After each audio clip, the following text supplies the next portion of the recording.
इतिहास का सबसे बड़ा युद्ध, लाखों सैनिक, हजारों हथियार, और उन सब के बीच सबसे पावरफुल इंसान निहत्था खड़ा था।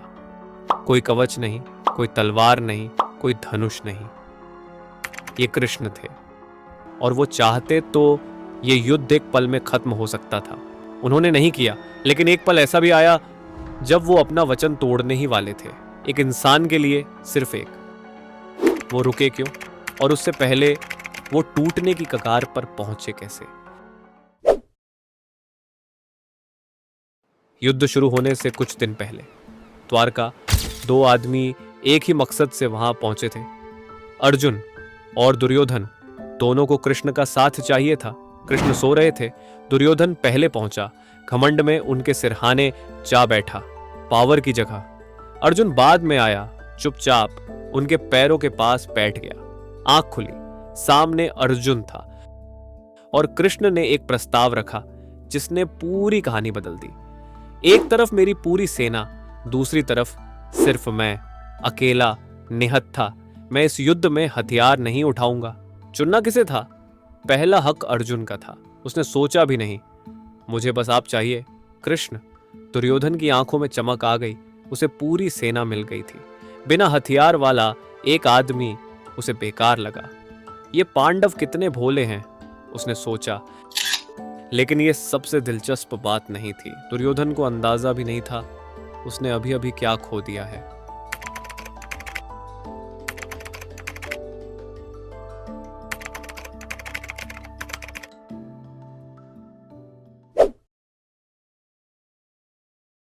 युद्ध शुरू हुआ। दिन 3। भीष्म पितामह मैदान में उतरे। उनके सामने टिकना नामुमकिन था। पांडव सेना तितर बितर होने लगी। अर्जुन, सबसे बड़ा धनुर्धर, सामने खड़ा था, लेकिन कुछ उसे रोक रहा था। भीष्म उसके पितामह थे, जिनकी गोद में वो पड़ा हुआ था। हर बाण चलाने से पहले हाथ कांप जाता। कृष्ण ये सब देख रहे थे, चुपचाप, रथ की लगाम थामे, लेकिन अंदर कुछ बदल रहा था। और फिर जो हुआ उसकी किसी ने उम्मीद नहीं की थी। कृष्ण रथ से नीचे उतरे, हाथ में सुदर्शन चक्र, आंखें ग्रंथों के मुताबिक क्रोध से लाल। वो सीधा भीष्म की तरफ बढ़े, मारने के इरादे से। जिस आदमी ने कसम खाई थी कभी हथियार नहीं उठाऊंगा, वो अब भी उठाने जा रहा था। भीष्म रुके नहीं, उन्होंने अपने हथियार नीचे रख दिए, हाथ जोड़ लिए।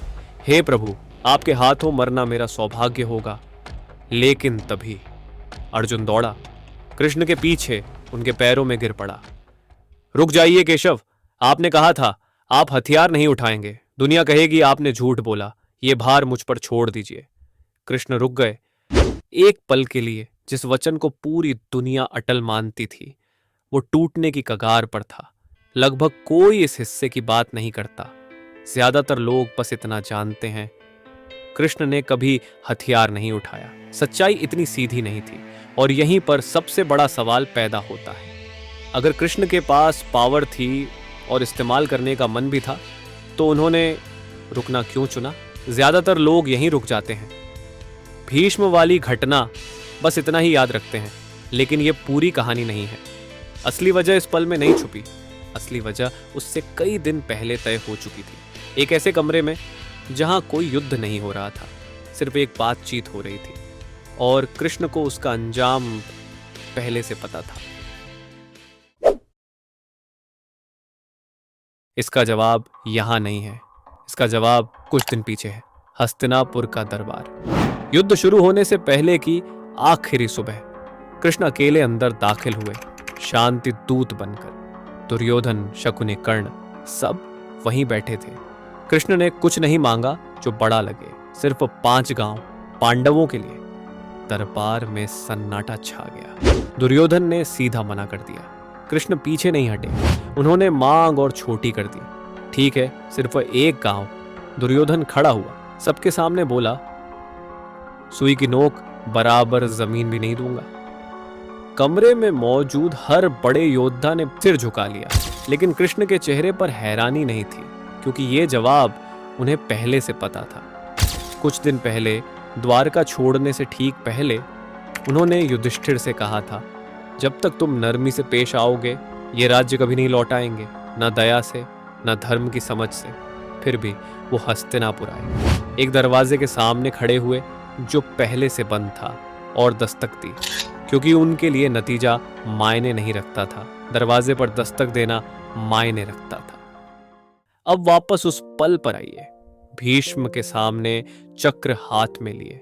कृष्ण का हथियार उठाना मजबूरी नहीं थी, गुस्सा भी पूरी कहानी नहीं था, वो प्यार था, अर्जुन को बचाने की चाह थी। लेकिन जिसने उन्हें रोका वो डर नहीं था, वो वही वचन था जो उन्होंने खुद चुना था, युद्ध के मैदान में सबके सामने हफ्तों पहले। और यहीं से कहानी बदलती है, जो पावर खुद को साबित करने के लिए इस्तेमाल होनी पड़े वो असली पावर नहीं, जो पावर बिना इस्तेमाल हुए भी मौजूद रहे वही टिकती है।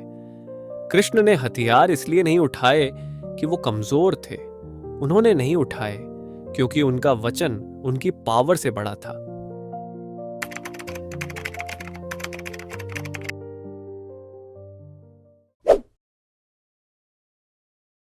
लेकिन इसके बाद जो हुआ उसने सब कुछ बदल दिया, क्योंकि कृष्ण ने सीधा युद्ध नहीं लड़ा।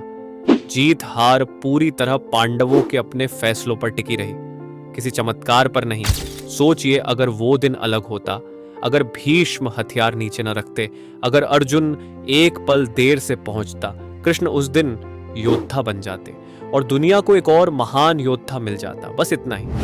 लेकिन क्योंकि वो रुके उसी रथ पर, उसी लगाम के पीछे, उन्होंने एक और रास्ता चुना, गाइड बनने का रास्ता। और उसी रथ की सीट से वो शब्द निकले जो आज भी दुनिया सबसे ज्यादा पढ़ती है, भागवत गीता। एक हथियार जो कभी नहीं उठा, उसकी जगह एक आवाज ने ले ली जो आज तक नहीं रुकी।